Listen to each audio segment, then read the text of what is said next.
Welcome to this debate session this afternoon. I hope everyone of this big crowd was aware that we will have this discussion in English, or speaking for myself here, something as close to our beautiful language as I can get. Our topic today is quite ambitious, as we are going to discuss no less than the state of our social system, of the welfare state. In these times of economic, but also social and cultural crisis, we will confront here two quite different views on what is this state, how bad is it, how we got here, and what are we going to do about it. Let me first introduce our debaters here. Both of them have, from different angles, developed their views on society through a lifetime of devotion to it. Let us see how their points of view differ and where they have common ground. By sheer coincidence, on my left, Mr. Theodore Dalrymple, also known as Dr. Anthony Daniels.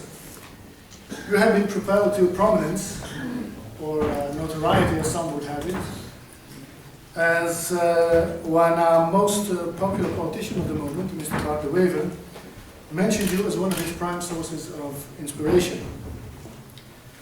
That created an interest in your views in our society and made us, at my newspaper, decide to invite you to write on our opinion pages on a regular basis.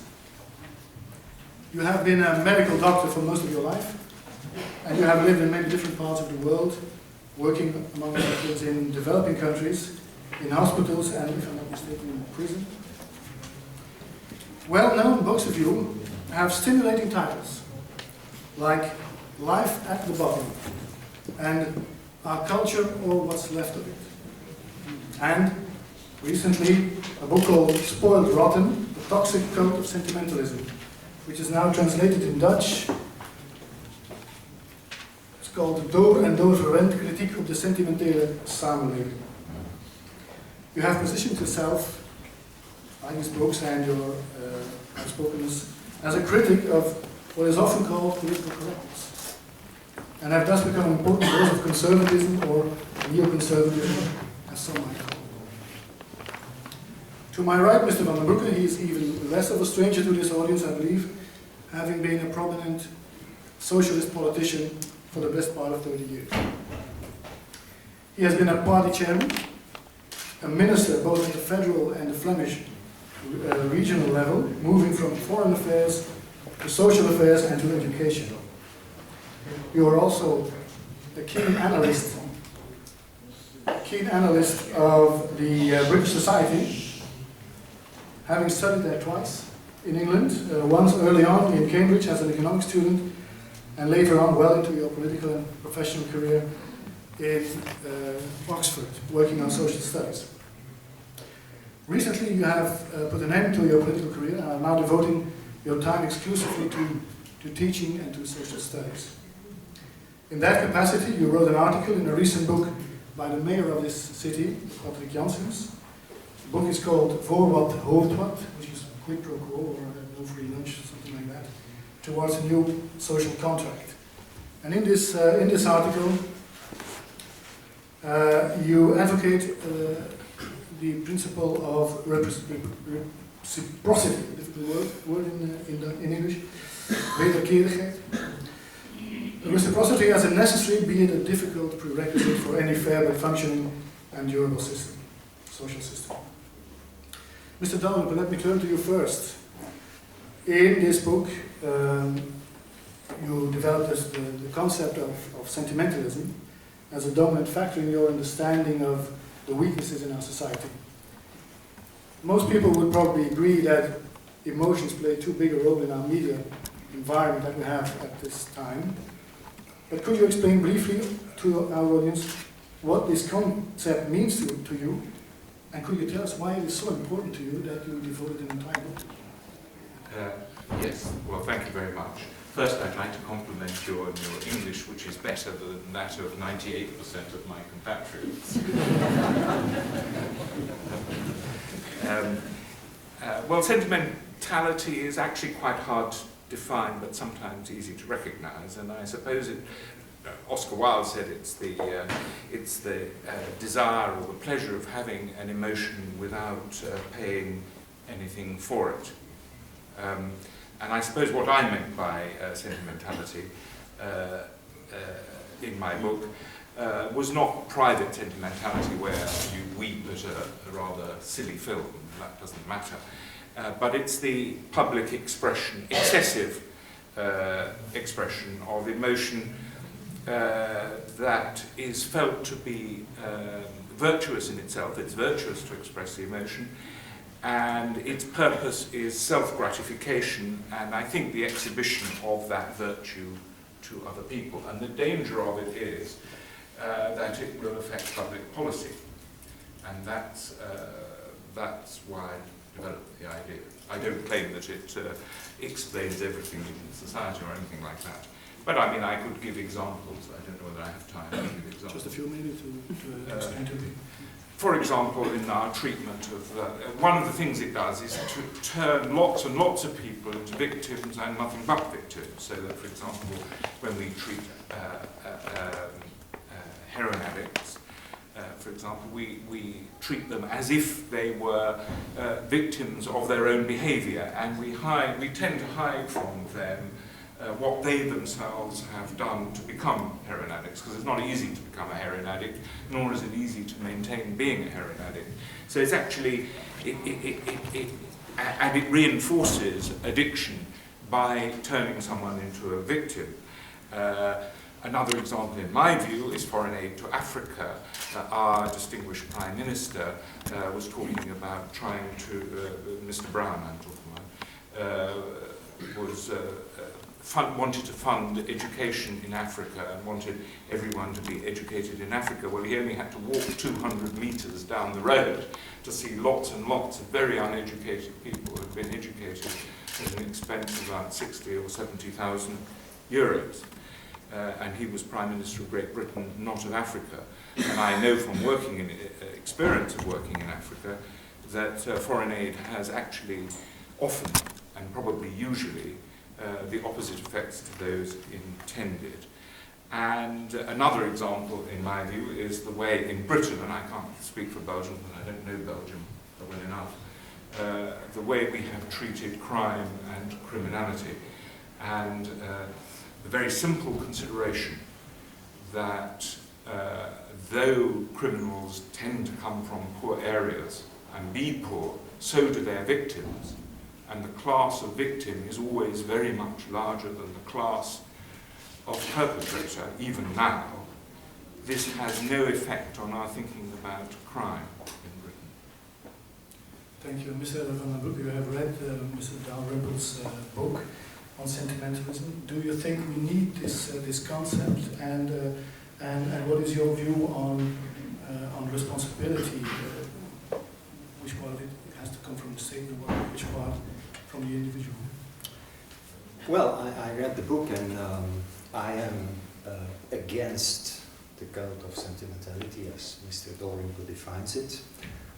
I prefer the cult of facts and figures and rationality and reason. And I think we need a rigor in our thinking. And some of the examples given by Mr. Dalrymple, I could concur with. I'll give another one. It's not the first time I say this. In numerous speeches as a Minister of Education, I explained to the audience that I have become a socialist. Not because I think that children are born equal, pure and good. That's not the case. They are born very unequal. They are different in their talents, and some kids have many talents and alas, others have less. And the question is, can you make something good of this? Therefore you need education. That's the reason why I have become a socialist, because I believe that kids are very different from in the cradle. And also, and that's in the book with Patrick Janssens, I believe you cannot reason in terms of solidarity, which you need, without a concept of responsibility. It's simply the mirror image. And there's where this idea of reciprocity originates. I go some way, we can discuss this later, with what Mr. Dalrymple says about victimization. And so you might say, against the cult of sentimentality, I'm Mr. Dalrymple's man. But when I had finished the book, my conclusion was that Mr. Dalrymple had replaced sentimentality by simplicity and a lot of fantasy. And let me give the main strengths, and then we can explore this. First, simplicity. When you try not just to say something about how you should treat your patient, because I think this is worthwhile, it's interesting reading. But then when you make the jump from the psychiatrist and his patient to the government and the people, and the problem of governing a society, and the engineering of social systems, when you do this and you start generalizing, you need first of all some sense of history. It totally lacks in your book. And I will explain this in a moment. I think you are also very simplistic in terms of your philosophical underpinning. Now, I'm rather surprised about this, I must say, knowing that some of the most beautiful pages in 19th and 20th century British philosophy have been written precisely about this complex problem of social determinism, the social causes of crime, of misbehavior, on the one hand, and personal responsibility, and how we should think about this. You totally ignore this. I'm quite surprised. But let me first start about this historic dimension, because that brings us to social policy. If you take the United Kingdom, and you take all these ugly and sad situations like child poverty, crime, divorce, so many people living on incapacity, the British disease as a matter of fact, all of this has exploded in the 1980s. As a matter of fact, if you take the figures, I'm a man of fact and figures. If you take the figures, in the Thatcher era, say from 1980 to 1995, the number of people living with incapacity benefits, which you criticize as a major problem, and you rely this to sentimentality, the number of people living on incapacity has doubled. Mrs. Thatcher was not exactly a sentimental Prime Minister. This was the most unsentimental government ever in that discourse. So the number of people with incapacity doubled, and then leveled off and now is declining. The number of people living on social assistance trebled, and has been diminished markedly by the new Labour government, about which I'm kind of critical, but I like facts and figures. The divorce rate surged in the 1980s. Not afterwards. Crime. I know you deny all statistics on crime, that's another issue. But insofar as there are statistics, like the British Crime Survey, which is not police recording, crime peaked in 1995. Peaked. And according to most records, then declined. Now, why do I say this? Not to say that Mrs. Thatcher is to blame, though she was the most unsentimental Prime Minister ever. But there's something more complicated here to explain. Why in a society where you indeed say that there is too much welfare state, insufficient personal responsibility, and you should moralize people, the outcome is exactly the opposite. It's exactly the opposite. And let me then now finish. The second bizarre thing in the analysis is that if you look at other welfare states, like say Sweden or the Netherlands, they are at least as tolerant, say in terms of divorce legislation as the United Kingdom. Child well-being, in a report which you quote positively, and so I take that that is common ground, because you start with this report in your book, in Denmark, Sweden, the Netherlands, child well-being is very highly scored. They are top of the bill. The United Kingdom is really at the bottom. Now, if there is any social system where the state, not just NGOs, the state takes over familial responsibility, it is Sweden and Denmark. They do not deresponsibilize people, but they give also some responsibility to the government to organize childcare. And so the result is that the number of lone parents not working is not very high in Sweden. It's very high in the United Kingdom. And so my conclusion is, what you describe is not a result of sentimentality. It's a half-baked welfare state. It's a half-baked welfare state. Very badly crafted, very badly treated by Mrs. Thatcher in the name of responsibility. And if you compare this to other welfare states, you might say something about social policy, which I do not find in your book. And therefore I think it's utterly useless as a recipe for social policy. Okay, that's a lot of accusations here. Let's first start with the accusation that you're lacking sense of history and that you are basically simplistic in your anecdotal evidence. Well, I would argue that your view of what happens in society is obviously that of a professional politician, and to assume that a society changes its mores greatly because of a change of government is not actually the case. And so Mrs. Thatcher's effects actually were very, in my view, rather slight overall and in many cases disastrous. So I'm not an apologist for Mrs. Thatcher. That's the first thing. With regard to a lot of the statistics, of course, they are manipulated highly in Britain, but nevertheless, the fact remains that I know from my experience of dealing with our bureaucracy, that the bureaucracy is not at all compassionate. But it is based upon a rather sentimental view of people, that we should not actually make them responsible.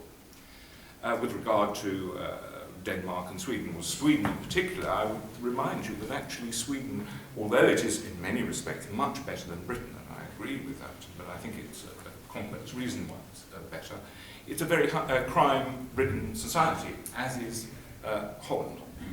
So they're not by any means perfect societies. And I've not claimed that sentimentality is the explanation of everything. I'm just saying that sentimentality gets in the way of our doing anything properly. And I'm, of course, talking mainly about Britain, as you know. With regard to crime, let me give you the kind of sentimental statistic that is given. We have very high imprisonment rate in Britain. You agree with that? Depends on how you measure. Well, of course, you need to look at the numerator and the denominator. Exactly. And we never do. So if you read our newspapers, you see that we have only a high number of prisoners. We don't look at the number of crimes. We don't look at various statistics which have been shown over and over again, that criminals, recidivist criminals, commit a crime every 2 or 3 days. And yet we have a barrage of what I think is sentimental argument against imprisonment, for example, as a use. And the people who suffer from this are actually the people who are supposed to benefit from the leniency, namely the poor. And this is because of a sentimental view. And I've argued it lots of times. You'll get people saying how terrible it is to be in prison, how terrible it is for their relatives, and so on. And so there is something, maybe it doesn't exist in other countries, I don't know, I was talking mainly about Britain. But in Britain there is that sentimentality which has affected very deeply and very deleteriously our policy with regard to crime, which has created millions and millions of victims. I could go on and on about statistics. I'm accused of not having any statistics. I will say that in the year 2000, the recorded number of crimes, I know that there are problems with these statistics, were 40 times higher than in 1900 per capita. Now, Britain in 1900 was a very unequal society, it had no welfare state. If you look, for example, after the riots, the recent riots, some relatively stiff sentences were handed out to the rioters, and there was a lot of argument against that because they said this was disproportionate. And it was disproportionate to what went on before. Now, what went on before was that 1 in 8 street robbers convicted was sent to prison. 1 in 8. But only 1 in 12 robberies ended in detection, and actually that's an exaggeration. So in other words, 1 in 100 street robberies in Britain ended in a prison sentence. And yet we still have arguments about our being too harsh with regard to crime. So Mr. Dalrymple does have statistics. Do you buy them? Yeah, the kind of statistics you need are slightly different, I'm sorry. It's not in the year 2000 there were so many of this or that. If you say that something in the air, sentimentality, it's the explanation about which you write a book. And in this book, you say this is the problem. I have seen the problem. And this is what should change. And all the rest, divorce, violence in the family, crime, unemployment, the underclass, it follows. Then I say, oh, wait a moment, maybe there is more to tell. And let's try to make some more in-depth analysis. And let's bring in first some history and some trends and evolutions. Then let me make a positive point. Because indeed, I think we could agree on this.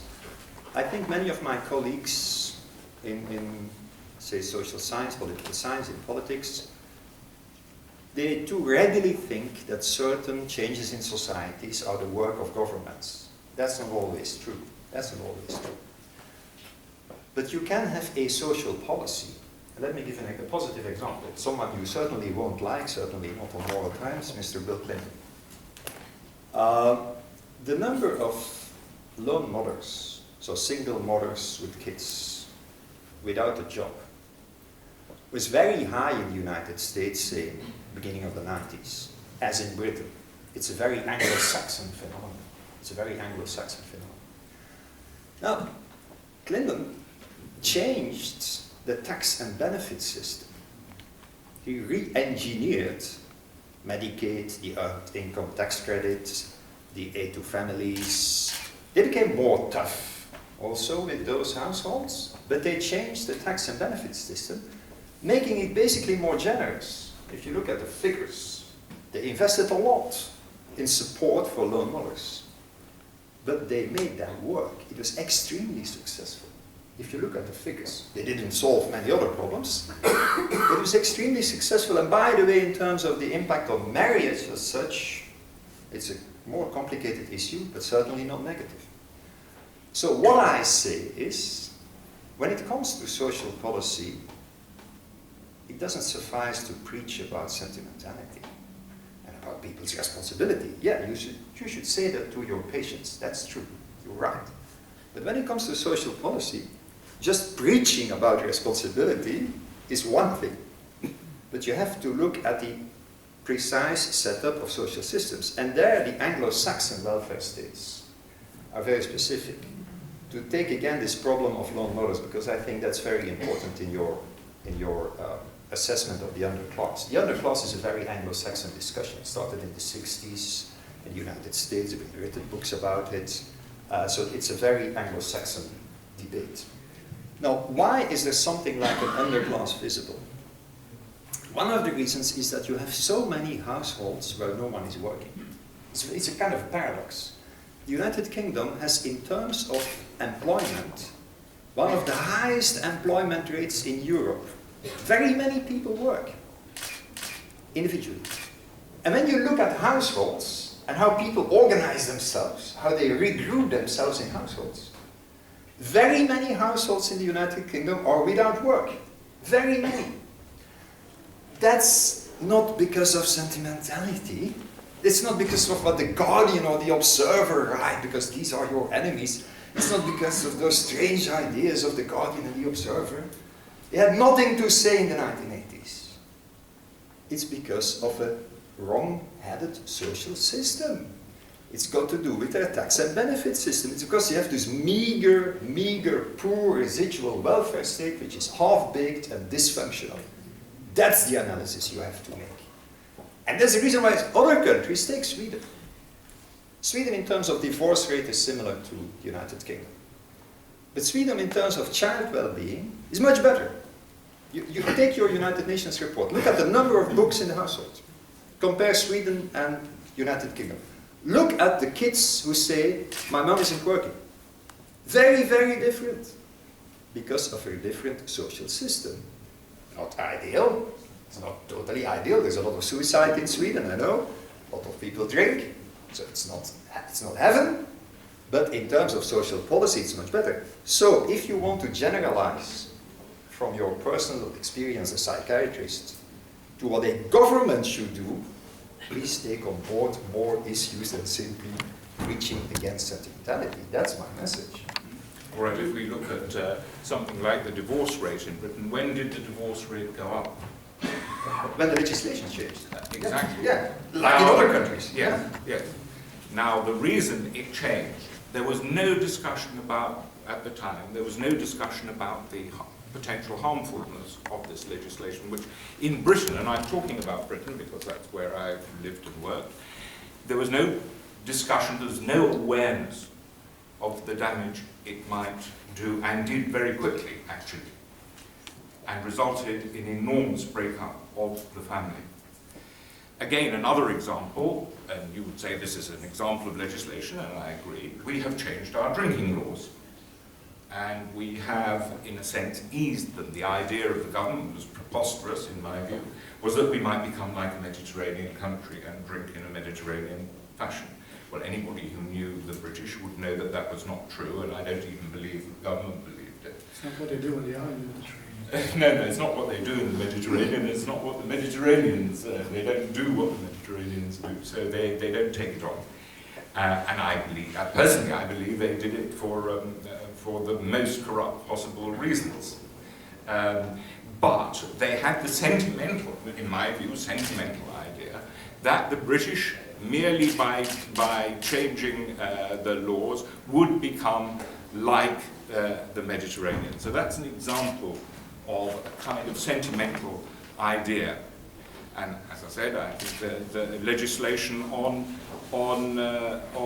divorce was likewise sentimental, without realizing the damage that was about to be done. And in my experience, again, and I can give reasons for thinking it, it's actually increased the levels of violence, at least in Britain. I'm not talking about Sweden. And of course, when one is talking about a country, one has to talk about a specific country. And so I'm talking about my country, and not Sweden, which is obviously a very different country. And I dare say Belgium is very different from Sweden. But is it not extremely parochial to write books and publish them in many languages about the United Kingdom, then say, but I needn't compare to other countries? To understand, you need comparison. You need comparison to have perspective. You need history and comparison. This was so badly lacking in your writing. I must say, I'm sorry for the publisher, but if I would receive this as a manuscript, I would send it back. No, sure, for real. Because I would say, if it's interesting to have these reports about your patients, and there is a basic message which is interesting. I'm in favor of responsibility. I'm rather firm in this. I'm not sentimental. But if you have the pretense to write something about society, please make a social analysis proper. Well, that's your opinion. You're not a publisher. No. So, it sounds as if you're never going to be one. But, exactly. maybe it's a good point now to change to another topic, and because we have now more or less discussed methodology. The question that I have, and I think probably many people have, is what is the place of compassion in your reasoning?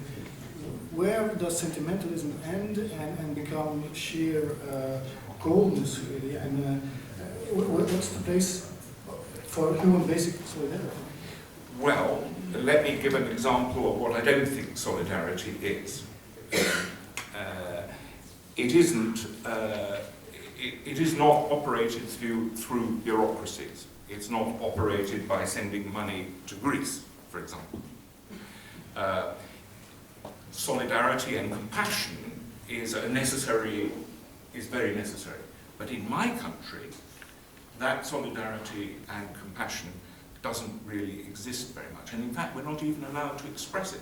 I'll give you an example, and I've given it before, but it was a very telling example. I had a patient who needed, in my view, public assistance. She had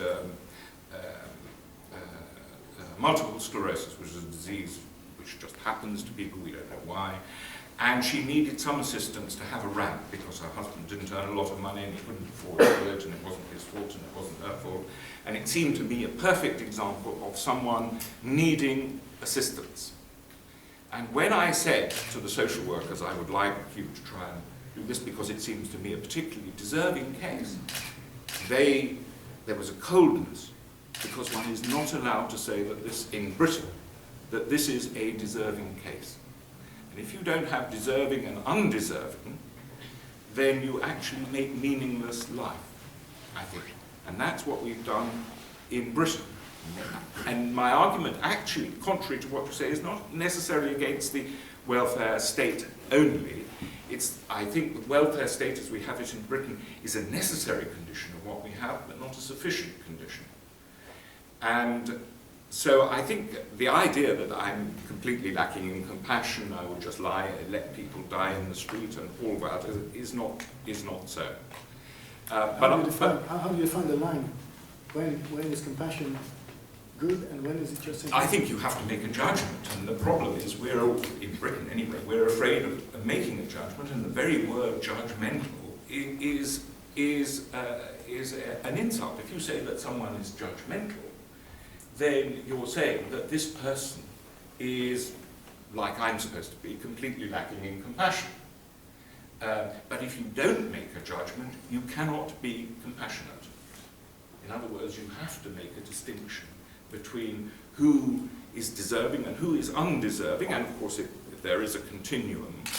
But unfortunately in Britain, in my experience, those who, if you like, behave worst, get the most out of the system precisely because they create more need. We have a system, they specifically say, our system is based on need and not desert. And if you do that, then you have a radically meaningless life. So people like me, and also I would say social workers and so on, have to make some kind of judgment. And in the past, maybe it's changing under financial pressure, but in the past we haven't made any such judgment. Could I put the case, or the question about compassion in a different way to you? What is compassion, or where does it end, and where does it become moral hazard in a social system where people just depend upon the system because they know it will always be there and they don't have to do anything themselves? Yeah, that's a good question. As a matter of fact, I do not disagree with what is in the book on compassion, in the book by Mr. Dalrymple. And I was even surprised that the example he gives is kind of the same as an example I've given time and again over the last 50 years on compassion. Because I think you cannot conceive of solidarity in a society without defining personal responsibility. That is, solidarity begins somewhere and stops somewhere. You have to draw a line. And further on, there is personal responsibility. And I also think that's a more philosophical discussion. I also think that even if we are socially determined, which we are to a certain degree, this does not dispense of responsibility in a moral sense. And you should hold people responsible. That's what you should do. And we've not done that sufficiently over the last 20 years. Now I think, as a matter of fact, that message has been taken on board by many social workers. And in this sense, I find that this emphasis on responsibility is correct. I've written a book on this with Patrick Janssens. But it's also kind of generally accepted, I think, at least in this country. So that's not so new, but we have to repeat it. Now, Some 10, 15 years ago, when I started making this argument, I said, well, of course, you cannot simply have a conception of solidarity, responsibility. In some situations, you need something else, which is compassion. And compassion indeed means that you have a blind eye for responsibility. And Mr. Dalrymple gives a very good example. He says, suppose you have two patients with delirium tremens. Would you not treat them? Would you not try to save their life? It's a life-threatening situation. Yes, you would try to save their life. Even if you would say, stop drinking, and it's your responsibility. I give another example, I've given it many times. Suppose that in Antwerp here, in the emergency unit, two people are rushed in, nearly dead. They had a bad accident. One was absolutely in fault. He passed the red light, and the other poor guy was simply using the green light. Compassion means that the first thing you do is you try to save their life. That's the first thing you try to do, you save their life. Why is that so? Well, my philosophical inspiration came from a book by Robert Goodin. He published the book Protecting the Vulnerable, about welfare policy. I didn't buy in the whole message of the book. But there's something in it. We have to protect the vulnerable. Someone can be so vulnerable that the first thing you have to do is to try to diminish that vulnerability. And then you may hold him responsible, like the patient with delirium tremens or the two people that are rushed in the emergency unit. Now, I think it's very difficult to draw a very precise line, because responsibility, I mean personal responsibility, which I think is key in a society, it's a cement of society, because it's simply the mirror image of solidarity. There is no law of nature there. We discuss now, I think for 1,000 years, about is there free will or not. It's a very difficult question. There is no law of nature. Responsibility is basically a societal convention, which you need. We cannot have a society without a view on personal responsibility. Now, where you draw the line is in part a question of social convention, but you need a good convention. And there I also concur with Mr. Dalrymple, then you need to give some scope to personal judgment.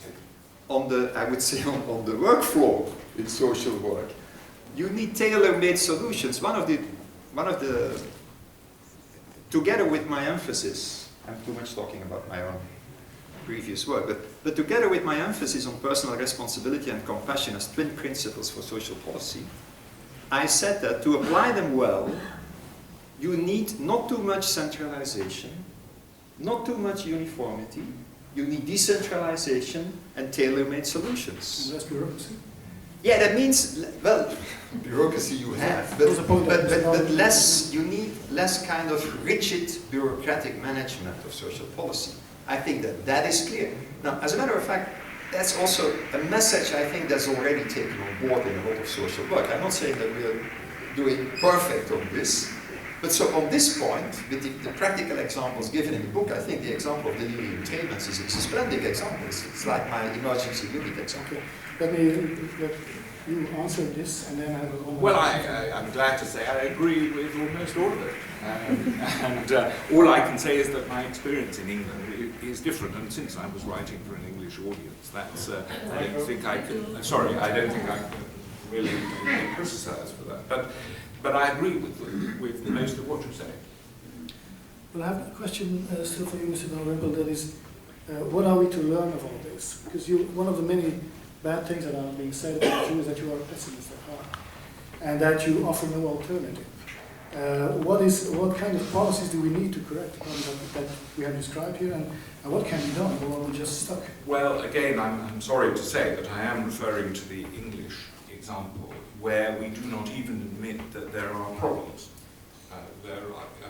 It's going to be forced on us that there are problems, but if, for example, we take the question of public drunkenness, we don't even recognise that there is a problem. So that in my little town, for example, the council has just increased the level of drinking by increasing the number of outlets. But what are we to do? So well, in that particular case, I think it's conceptually very easy. It's unfortunately, administratively, it's very difficult. The obvious solution is to go back to what we had before in this particular instance But and in a reduce broader licensing. sense, how can you get more responsibility in being taken for the system?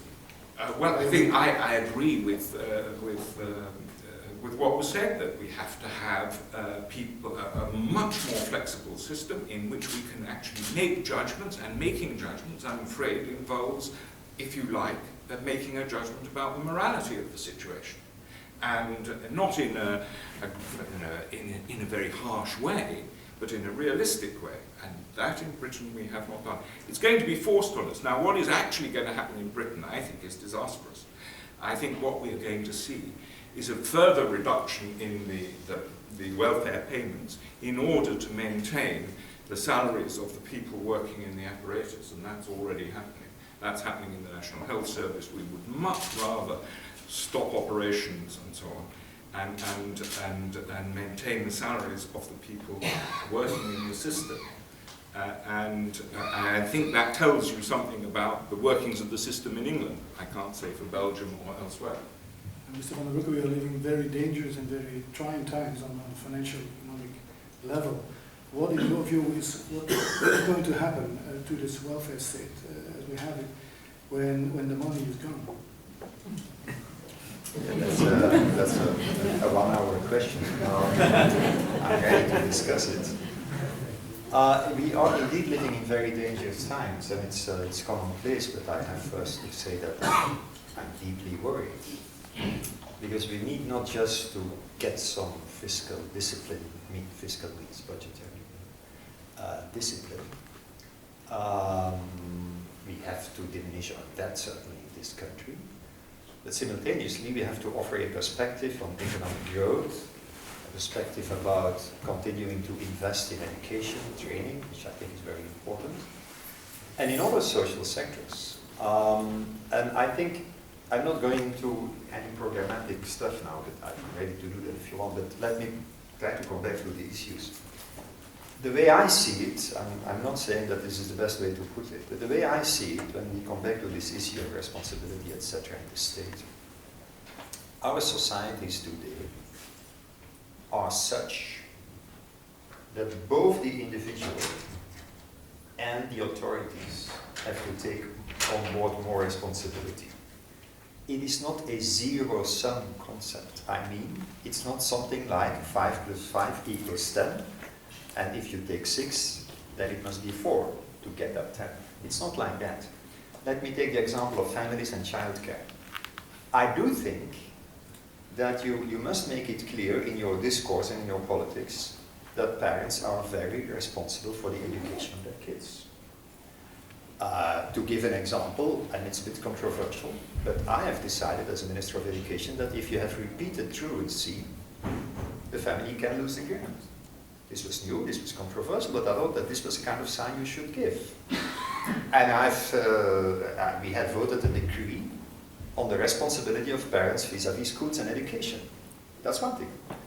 But on the other hand, the authorities, and say the state, has to take more responsibility for support and childcare. More, not less. And so you will need both a kind of expansionary vision on the responsibility of people, individuals and families, and authorities and the state. And there I think our ways part, because when I read Mr. Dalrymple, whenever the state is expensive, it's bad. Certainly we should have less state. It's because of the responsibility taken by the state that people become themselves less responsible. I think that's not true. I think successful examples are examples where you have even quite generous social policy, but well designed. Like, for instance, putting more emphasis on childcare than on child benefits, for instance. And that's the reason why I've given this American example. I'm not thinking that the policies are perfect, but they changed their tax and benefit system in a very thoughtful way, made it much more generous, much more generous. People became better off, but lone mothers started to work as a result, because it was well designed.